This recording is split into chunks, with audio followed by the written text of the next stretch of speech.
Welcome to the show. I'm Andy Higgins, and today we're talking about energy literacy. That's the self described mission of author Ronald Stein, who's joining us today with his unique perspective. Ronald, welcome to the show. Andy, glad to be aboard.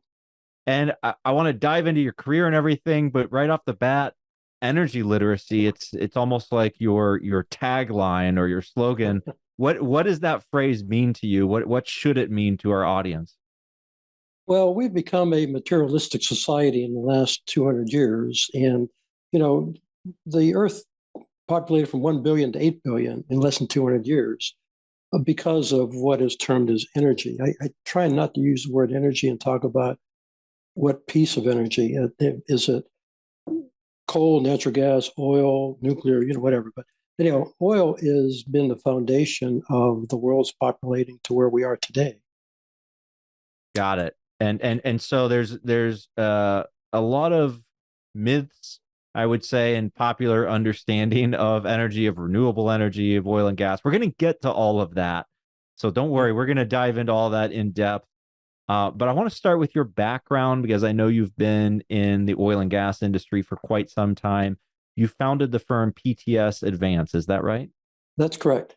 Yeah, I started my career, I spent the first 20 years with Fluor Corporation. It's an international engineering company, basically designing and building refineries around the world.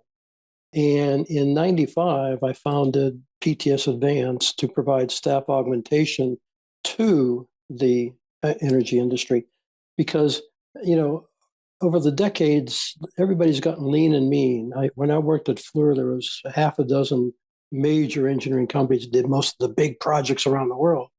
Today, that half a dozen is more like 600. They're all over the world.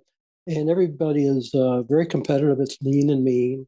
And I joke that engineering firms and construction firms have got so lean and mean, they're almost afraid to bid for work for fear they may win the job. Mm. My God, what do we do? We need all these people. So we basically provide through PTS Advanced staff augmentation. We augment the core staff so they can execute those projects. And we've been doing that since 95. And today, PTS Advance, we staff most of the refineries nationwide. And And yeah, we understand the industry, understand the talent they need. And like you said, we're just augmenting their core staff so they can execute the projects. Absolutely. And I think it's an interesting industry or niche to be in, given that there's a general shortage of skilled labor in the United States. And I imagine that that might be even accented in oil and gas, where, some of the younger generation aren't entering that field in the numbers that they once did. Is there sort of like a brain drain or an increased shortage in oil and gas compared to other trades? Andy, you're 100% correct. When I see top talent, retire from the industry, Mhm. the worst part of it is the brain drain. They got more up here. It's not like a computer where you can download the Right. information and go through your new computer.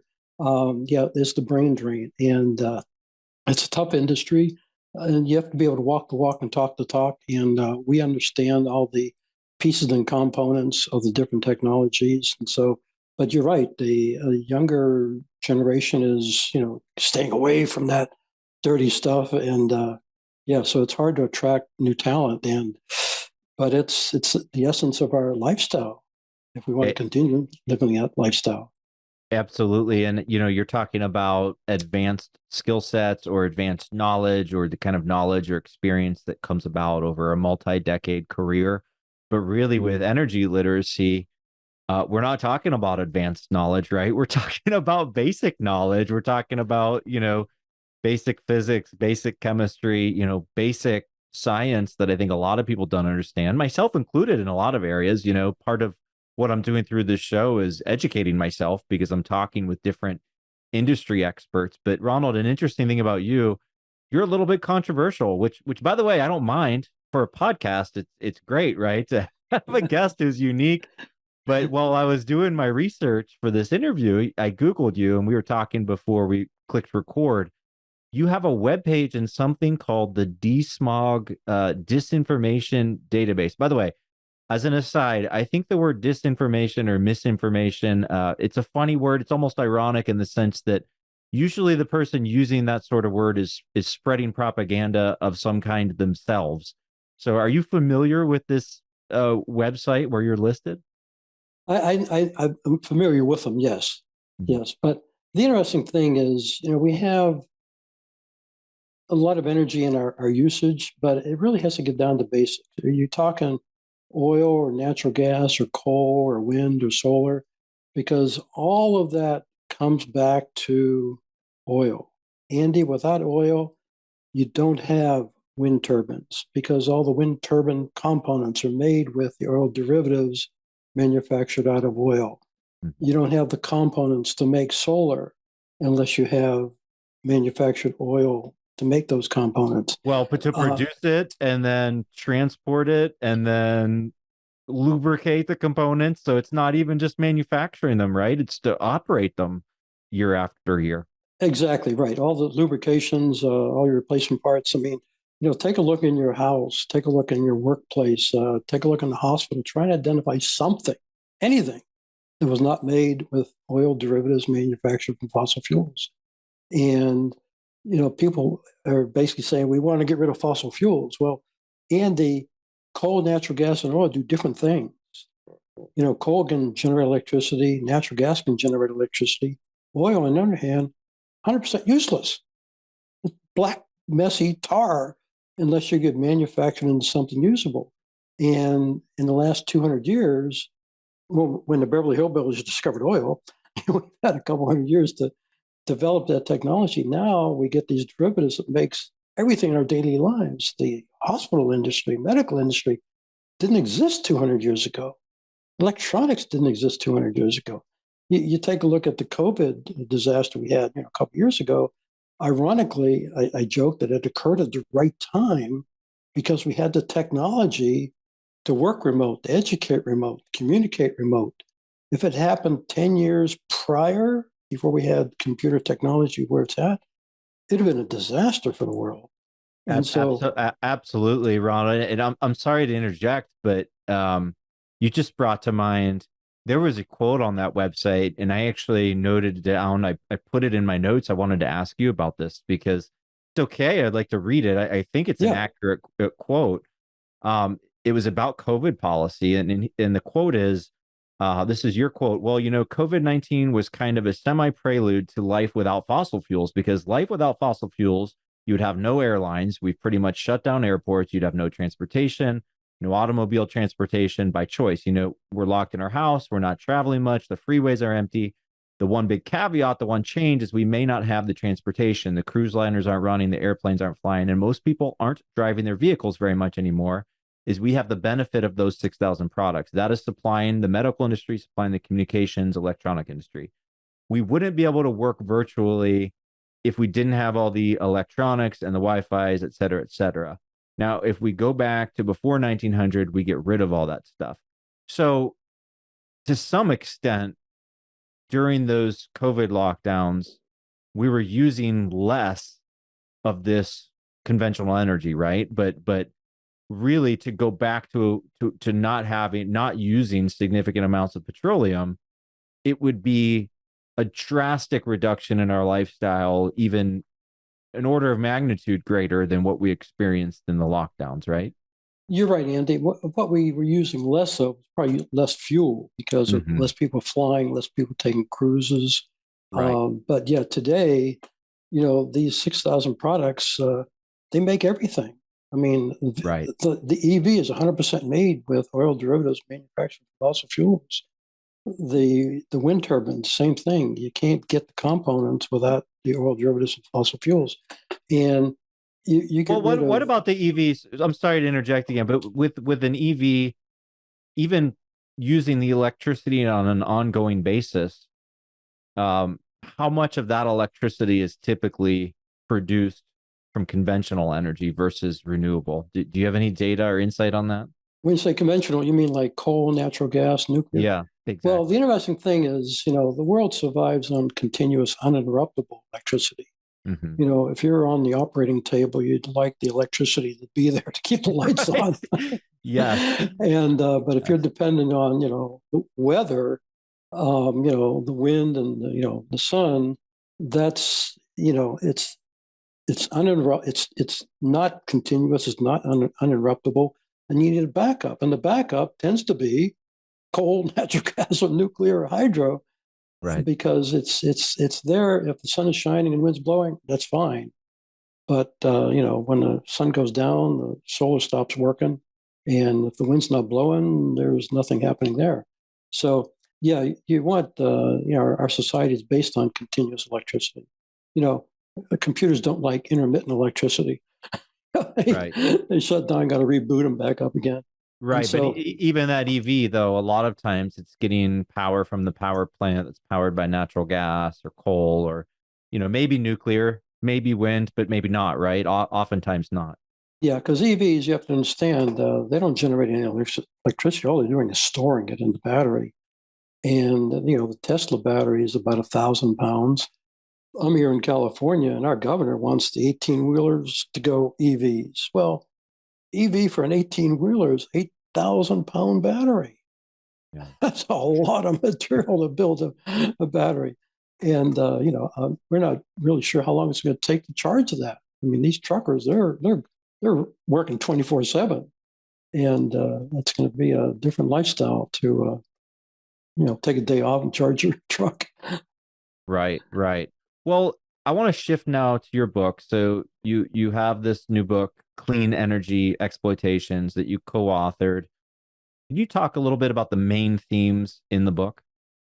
The main theme is to bring transparency to the fact that all the exotic minerals and metals to go green, lithium, the cobalt, et cetera, are coming from developing countries. They have no environmental controls, no labor controls. The environmental degradation is atrocious, and the humanity atrocities are just unbelievable. We have, in fact, on the book, Todd Rowe and I, we co-authored it. We spent a lot of time talking before we chose the photo. The photo is a military guy in Africa overseeing a family in uh, Africa digging for cobalt by hand. And like I say, it brings transparency to the fact that it may be green over here, but the amount of atrocities going on over there is it's unbelievable. In fact, after writing the book and really learning about everything that's going on in China and Africa and parts of Brazil, Andy, I made a personal decision. And Yeah. my personal decision, I won't buy an EV, and I won't buy an EV for ethical and moral reasons. You've heard of blood diamonds, the movie DiCaprio was in. Sure. These are blood minerals. And if I buy an EV, I think I'm financially supporting the environmental degradation over there and the humanity atrocities of yellow, brown, and black skinned people. I'm not willing to do that. Now, ironically, our government is. They provide incentives and tax breaks. To me, they're providing financial incentives for this stuff to continue over there. And I think that's unethical, and immoral. But can't argue with the government. Well, so what kind of research did you do? Like surely this is I have heard of this sort of theme before, but never really in depth, right? So what sort of research did you do regarding the supply chain of some of these important minerals and other supplies that are needed for EVs? Adwar and I did a lot of research. In fact, I think there's almost 1,000 footnotes of where we got our information. So we didn't just make up a fictitious story. If we stated something, we have a basis of where we got the information, and yeah, it's very factually supported. And but yeah, like I say, we're just trying to bring transparency to the fact that it's a dirty industry over there. It's okay because we don't see it, and I see the same thing, and I'm here in California. I see the same thing. Our governor, I joke, our governor only breathes California air. He Mhm. doesn't bring anything outside our borders because he's willing to leak emissions, leak the environmental degradation over there. That's okay. Just don't do it here. And yeah, I think it's unethical and immoral, but that's my personal opinion. Well, it seems like so much energy policy is national, right? Is based on or even state level. I guess in the case of California, Right. it's national or it's state level, but to your point, The supply chain is global. Air is global, as far as I'm aware. A molecule of air can travel. So to me, that's almost a fundamental aspect of this problem. Is that when you regulate something in one country, it's not regulated the same way in another. And to your point about labor laws, human rights abuses that are occurring in some of these supply chains. Do you think that the renewable energy industry, or some of the major industry players, are they aware of this, I might call it the dark side of their supply chain? Are they aware of it, and they're, intentionally turning a blind eye, or are they not even aware of it? Andy, I think they're becoming more aware of it because, I've been doing this for, quite some time, and I'm seeing more and more authors from different parts of the country, different parts of the world, producing similar articles. In fact, last 2 weeks, I had a podcast with a guy in Brazil talking about this. I had a podcast with some gal in Kenya, Africa. And yeah, the word is getting out. And the reality is, and if you're energy literate, that's what we want to do is make you aware of where this is coming from. And there's no silver bullet answers to solve our challenges. And what works in one area may not work in another area, but if it works in this area, it doesn't mean you have to do it. It may not be applicable in your area. Solar panels work great if you're out in California where it never snows, or in Palm Springs it never snows. But if you're in North Dakota, your solar panel in the winter may not give you too much electricity. So you don't really want to dictate that for those people. So, but the other thing too is that's not recognized. The wealthy countries, the one going green. You got the U.S., the U.K., Australia, Germany, but Andy, there's 8 billion people in this world, and 80% of those 8 billion are living on less than $10 a day. They can't subsidize themselves out of a paper bag. So what's good for us, we really can't say, well, it's good for you. If we're going to say, well, everybody's going to drive an electric vehicle, be it, $50 to $100,000, you going to tell that to the person in Africa making less than $10 a day?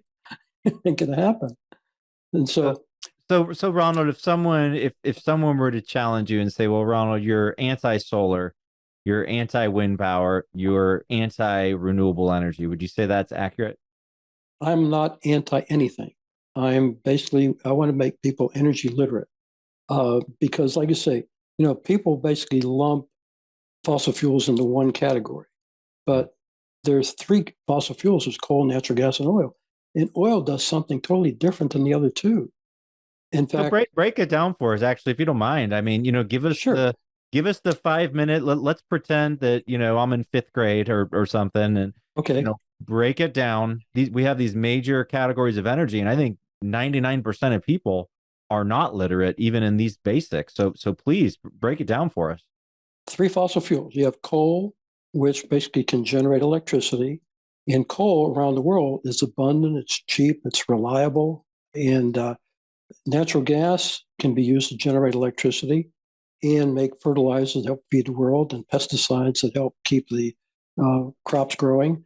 Coal, on the other hand, the third one, is totally useless. It's all this black tar unless you can manufacture it into something usable. And when it goes through the manufacturing process, the refineries, you get these oil derivatives. And through our ingenuity, today we have 6,000 products we didn't have 200 years ago. We got 50,000 merchant ships, 50,000 jets moving food and medicine around the world. And when you really get down to the basics, oil is the foundation, it's the basis of our materialistic society, because if you don't have oil, you don't have wind turbines, solar panels, or even nuclear or hydro, because all the parts to make wind turbines work, the blades, the resins, is coming from the oil derivatives manufactured from oil. All the solar panels, you can't make solar panels without the oil derivatives from oil to make the solar panels. Right. All the equipment for nuclear power plants and for hydropower plants, none of this occurred before oil. In fact, the light bulb came after oil. Everything that needs electricity, this is, nobody can deny this, everything that needs electricity is made with oil derivatives and fossil fuels. The defibrillator in the hospital can work with electricity, but wind turbines and solar panels can't make the defibrillator. The iPads, your iPhone, electricity can charge it, but it can't make it. And so, yeah, everything gets down to the basics. And if you want to get rid of oil, we're going back to the 1800s, because the 1800s, we had no coal-fired power plants, no natural gas power plants. There was no vehicles around, but life was hard. People seldom lived past 40 years of age. When they're born, they seldom moved 100 miles from where they're born. And so, I keep telling people we had a zero emission society back in the 1800s when there was none of the power plants, and Beverly Hillbillies hadn't discovered oil yet. Sure. But like I say, life was hard. But yeah, I try and stay away from the word energy because it kind of encompasses everything. I'm 100% in favor of getting rid of oil, but hey, show me a backup plan before we jump out of the airplane without a parachute. Sure. And I Well, when I hear your point of view, Ronald, I mean, what I'm thinking is every type of energy, I guess within reason, has its place, right? Solar and wind, they are renewable. They're great for their use cases, right? They're right, intermittent, right? So I don't want my hospital's backup energy to be, a wind power generator or something because it's intermittent. Where when you need rock solid reliability, that's not going to work. right. But it is going to have certain use cases where it would work. And to your point on oil, you're not nowhere in what we've talked about yet.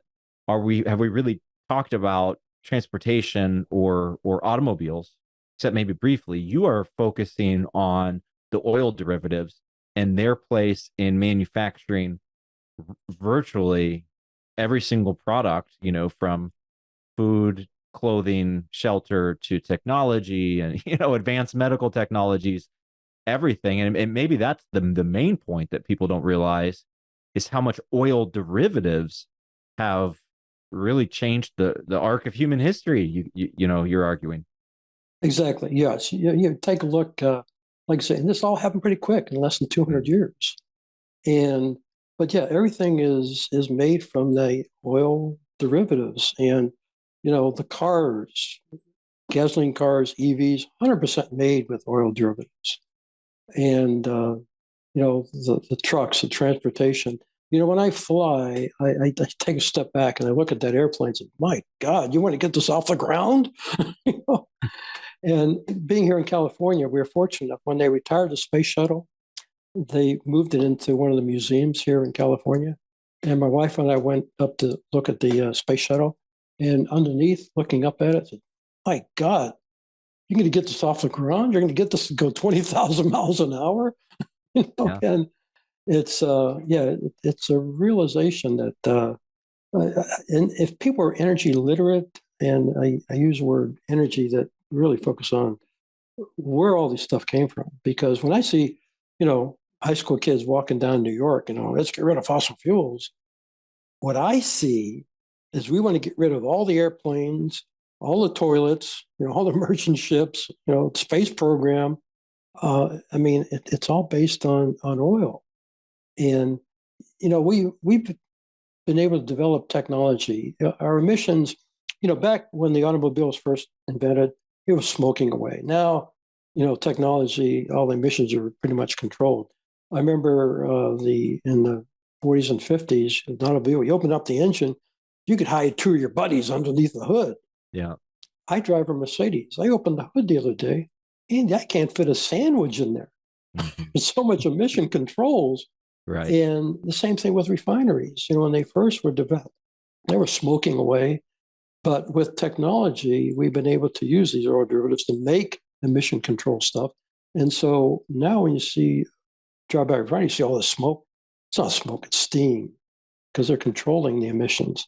And the thing about oil is, I'm not saying we want to continue, using it extravagantly because, is it going to be around a couple of billion years? I doubt it.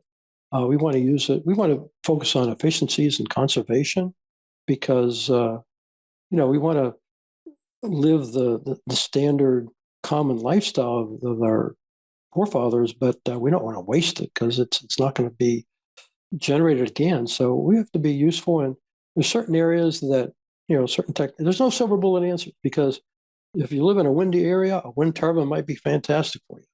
If you live in the desert, solar panels might be fantastic. If you're in North Dakota, I'm not sure you want a solar panel. you know. Right. And if you're in an area that doesn't get a lot of wind, you probably don't want a wind turbine. So, to say there's one silver bullet answer for everybody, no, no, it's in everything. Ronald, what I like about your message, what I think is very honest with people, and I wish we would hear this more from our leaders in Washington, but really from any type of authority, the word trade-offs, right? Because as you're speaking, I'm thinking there are trade-offs to all of this, and I actually think you have a pretty balanced perspective in the sense that I might argue that you're almost an apologist for oil, right? In the sense that, you're reminding people of all of the value that oil has added throughout human history and to our lives, not only to our lifestyle, but even just for basic human rights, basic human necessities, food, shelter, medicine. But at the same time, you're talking about, we will be shifting ideally to cleaner forms of energy more and more in the future. We won't necessarily be using a ton of oil forever. Uh, and you seem to value conservation as well. Would you say you consider yourself to be a conservationist or an environmentalist, Ronald? Conservationist, yes, because yeah, you're right. The oil allows us to make all these products, which through our ingenuity, we come up with different kinds of iPads and the technology and et cetera, et cetera. So yeah, we've been able to grow the population from 1 to 8 billion, and just to say we're going to get rid of oil, Andy, you're basically saying, well, we're going to get rid of all the hospitals, the whole medical industry, all the electronics, and that's I think a fantastic way to lose a couple billion people because they're going to die from starvation and malnutrition and weather-related deaths. And I don't think that's the right thing to do. And I don't think our politicians understand it. I mean, I look at our president, Joe Biden, he's flying around on a 400-ton airplane, 100% made with oil derivatives manufactured with fossil fuels for all the electronics and all the components inside the plane. And it's powered by aviation fuel to keep that 400-ton plane flying, manufactured from fossil fuels or manufactured from crude oil. And he's screaming in the microphone, we're going to get rid of fossil fuels. Mm-hmm. Andy, give me a break. The only good thing about getting rid of oil is you ground Air Force One. Right. Yeah, it's interesting. I'm not a scientist. I haven't done these types of calculations, but I don't know that you need to be an expert to understand that the Paris, those climate agreements, the goals that were set there, they really don't allow for any significant airline travel at all for anyone. I mean, maybe you get a return flight per year, maybe, right? And so it's like people don't understand. This isn't magic, right? To stop using oil means giving up a ton of things that there is no replacement for. Well, exactly. And that's why I think if people were energy literate, they would have a better understanding that crude oil is the basis of our materialistic society. Mm. If we want to stop flying, because over the decades, I've seen each of the airports getting bigger and bigger, more efficient. Planes are coming in every 2 minutes, and but yeah, you're right. You get rid of oil, ground 50,000 jets in the world, you dock 50,000 merchant ships, and yeah, basically getting rid of oil is you're going back to the 1800s where we had no oil. Right. And you talk about all these different conventional, different types of conventional energy, but you keep going back to oil. So I want to put you on the spot with this one. If we were going to phase out natural gas, coal, or oil, where would you start then? Right? Because it sounds to me like you're not really an apologist for all of those different types of conventional energy. You're really talking about oil first and foremost because of those oil derivatives. Would you say then if folks wanted cleaner air, more renewable energy, would you start with coal then and concentrate on that? Well, it depends on the economy because, as I mentioned, there's more than 6 billion people living less than $10 a day. Hmm. To them, coal's reliable, it's abundant, it's affordable. It might be their solution for electricity. And again, I tend to stay away from the word energy. You're talking either electricity or products. Mm. Because if you're talking coal, natural gas, nuclear, wind, solar, those five generate electricity. They manufacture nothing for society. In fact, to do any one of the five, you need oil to make the components for them to generate their electricity. Right. And so I think you want to focus on, like say, efficiencies and conservation. Um, you know, like I say, there's no silver bullet answer. And there's certain areas of the country, the world, that, if coal's abundant, maybe that's what they want to use. We have the technology to keep the emissions as low as possible. We didn't have that, 100 years ago. But if that's the best you have available, then I can't. I think it's immoral to say don't use coal. We're going to basically bring in, wind turbines, and of course you can't afford to build wind turbines, so the rest of the world has to pay for the wind turbines that go in there.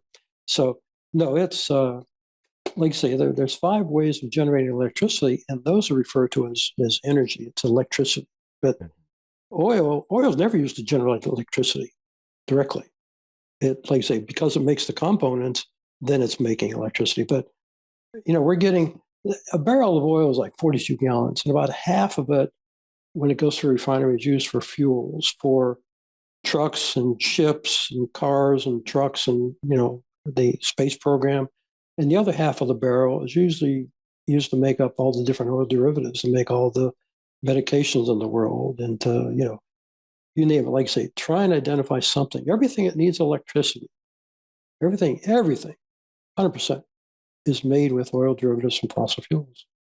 Yeah, absolutely. And Ronald, again, I just appreciate I think your perspective is actually pretty balanced. Like again, Googling you online, I come to the conclusion that you're kind of a controversial guy, which again, I don't mind, but I actually think you have that balanced perspective where you're talking about we do want stewardship and conservation of our planet and clean air and a clean environment. At the same time, there are real trade-offs here, and in developing countries, access to secure, inexpensive energy doesn't mean owning a third motor vehicle, right? It might mean access to basic human needs, basic healthcare, basic food and shelter. And so to your point, there's no silver bullet. There are trade-offs to everything. And I think that even just that simple message is, I think, something that people need to hear. Exactly right, because you're right. If people are affluent, you're right. They got one, two, three, four extra cars, and do they really need it? I mean, back in the 1800s, you had a horse, maybe you had two horses, But yeah, the extravagancy is a little bit beyond what we should be using. So I think if we get, you know, everything that's you get a patent for, over so many years, there's a generic or something to clone it. We've had 200 years since we've been using oil to come up with a clone to basically replace it. Like I say, I'm all in favor of getting rid of oil, but is there a replacement? We haven't found it yet, Hmm. and until we do, we have to keep moving forward. In the world, we have 700 manufacturers of oil, 700 refineries around the world, and in the United States, one of the wealthy countries, we used to have 135. It's down to I think 129 now. And of these 700 refineries, with all the pressure on, the fossil fuel industry, it's projected that 20% of them are going to be closing in the next 5 years.